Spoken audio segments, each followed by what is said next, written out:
Hello, আজকে আমরা রান্না করছি কিমা মাটন। তার জন্য কড়াই গরম হলে তেল ঢেলে নেব। তেল ঢেলে নিয়ে আমরা ফোড়নে দেবো খাড়া মশলা, আর দারচিনি, এলাচ, লবঙ্গ, গোটা গোলমরিচ। ওটা ফোড়ন হয়ে গেলে ওর মধ্যে আদা বাটা, রসুন বাটা, আদা বাটা, রসুন বাটা, পেঁয়াজ বাটা দিয়ে কিছুক্ষণ নাড়বো। তারপরে জিরে গুঁড়ো, লঙ্কা গুঁড়ো, ধনে গুঁড়ো, গরম মশলা গুঁড়ো সব দেবো। দিয়ে কিছুক্ষণ ওটা কষাতে হবে। হলুদ গুঁড়ো, নুন সব দেবো।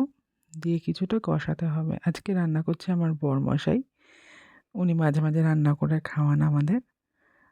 ভালোই লাগে মাঝে মাঝে রান্না করে খাওয়ালে। মাঝে মাঝে ছুটি পেলে রান্না করে। তারপর আমরা মাটন কিমাটা দিয়ে দেবো।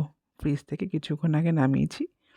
এবার এটাকে সিমে রেখে দেবো কিছুক্ষণ। সাথে আমার ছেলেও এসেছেন আমাদের সাথে হেল্প করতে।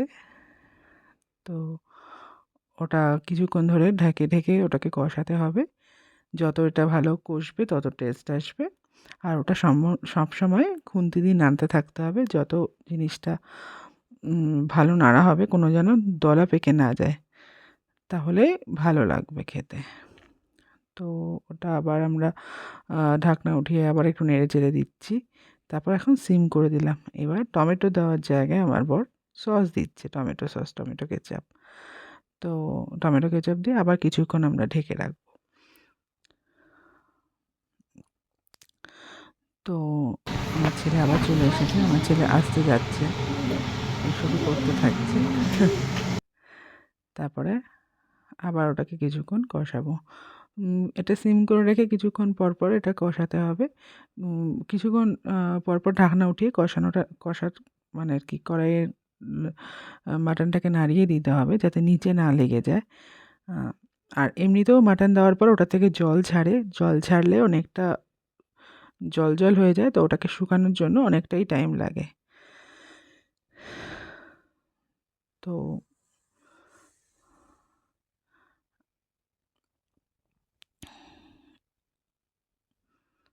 তো এবার আমরা নিয়ে দিলাম মটরশুঁটি, ফ্রোজেন ফ্রোজেন মটরশুঁটি ছিল ঘরে, তো দিয়ে দিলাম। তো এই খাবারটা আমরা খেয়েছিলাম, আমার মনে আছে আমরা যখন আগ্রায় গেছিলাম তাজমহল দেখতে। তো ফেরার পথে খুব খিদে পেয়ে গেছিলো দুপুরবেলায়, তখন আমরা এই মাটনের এই ডিশটা খেয়েছিলাম।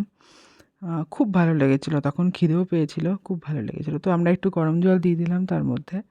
এবার আমরা ফুটতে দিলাম, আবার ঢাকনা বন্ধ করে কিছুক্ষণ ফুটতে দেবো। ফুটতে দেওয়ার পরে তারপর দেখুন আস্তে আস্তে এটা মিডিয়াম ফ্লেমে থাকবে। তারপরে নামানোর সময় ধনেপাতা দিয়ে নামিয়ে দিতে হবে। সেটা আমাদের কাছে সেই ক্লিপটা নেই। দেখার জন্য ধন্যবাদ।